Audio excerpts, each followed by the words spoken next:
Pregame.tv, Steve Fezzik here with my crack team Vegas Runner, Bryan Leonard, breaking down New England Patriots. I was a little late for the videos today. I was cleaning my house. Now I'm in the 3 spot. They got him at leadoff, and I was doing. You should be in the leadoff as hot as you've been in baseball. And Brian, you've been hot. Well, he's there to get you over to second base, and then me to try to knock you in. Drive him in. But like I said, I had to clean my house, get some bleach, just make sure everything's scoured. Nothing. Aaron Hernandez. Mother-in-law coming to town? Can appreciate that. I love my mother-in-law. She's the best ever. Of course. That's where my little boy is right now. She's taking care of him. So, but seriously, the Patriots, major problems. All the receivers seemingly are gone.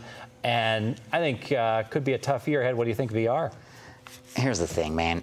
I'm so afraid to say that about the New England Patriots. And here's why.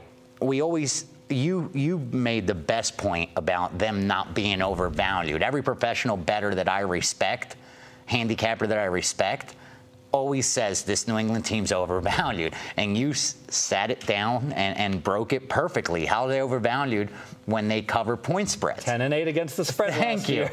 And then when you look and they have a head coach like Belichick, who's going to be in his 14th year and only wins 72% of his games he's ever coached. You know, 72% of games he's ever coached, he's won. He's coached my Browns. And now, exactly.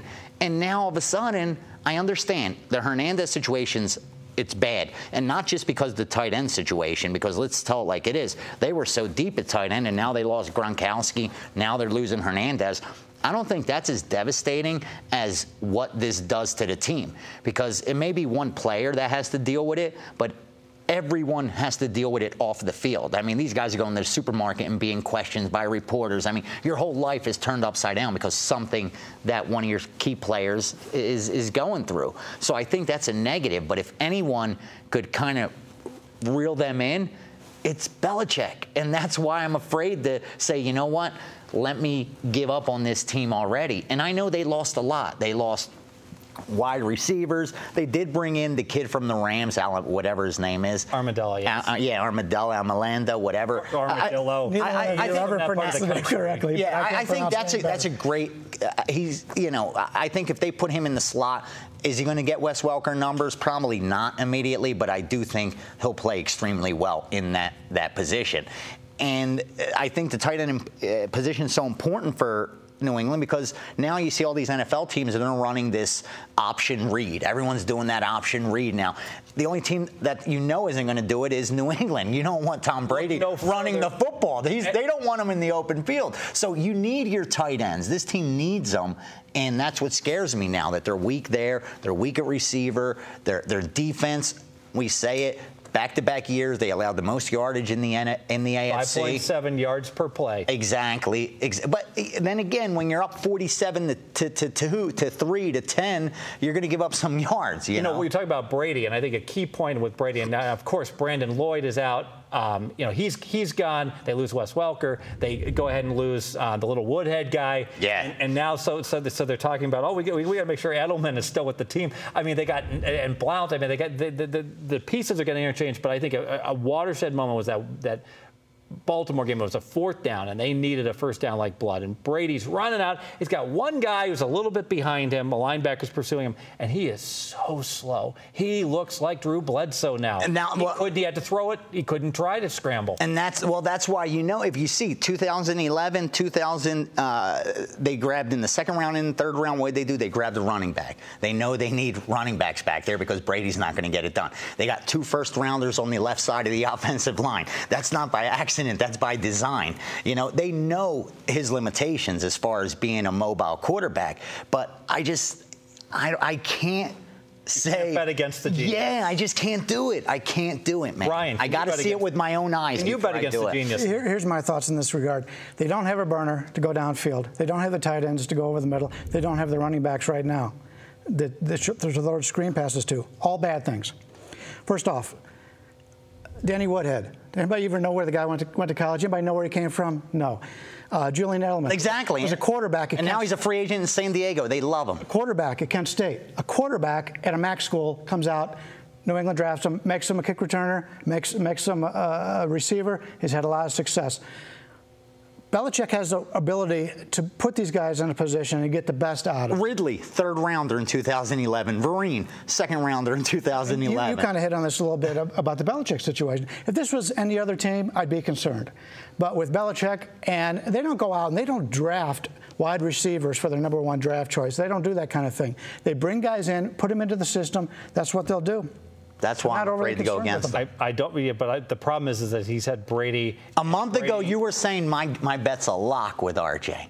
That's because you got a great number. You got the bet with RJ is, VR got over 11 on the 3 premium teams. So it gets Denver over 11. San Fran over 11. And he gets New England over 11. And my take on that is Denver was a great bet. San Fran was a very good bet. And then Crabtree goes down. And New England, I was like, the line's like 11 and a quarter. And he always finds a way to get. I mean, he won 12 last year. And every year. 10 straight years, he's won 10 or more. Yes. But the wheels could come off. They could. What do you? I can't wait to hear what your Brian, have you bet against this. New England? Have you made some bets against them? No. So very good. I got several ways. I'm going to make it. I'm going to sprinkle in a bunch of. I'm interested. A bunch of best bets here on the free play. Give it to me.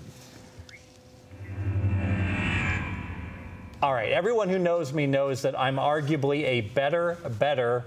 Not even arguably. I'm a better than handicapper because I take information and I really try to make the optimal bet. So what I did with New England is I got all the news about Hernandez and all the problems that they've had in the offseason. And yes, I could go out and play under 11.5 and pay minus 160. The number keeps moving. I think it's minus 175 at LVH. But what I did is I went through their schedule. Cantor has every game up. LVH has several of their lines up, and I picked the games that I wanted to play on Games of the Year, and I landed on 2 teams I'm very high on this year.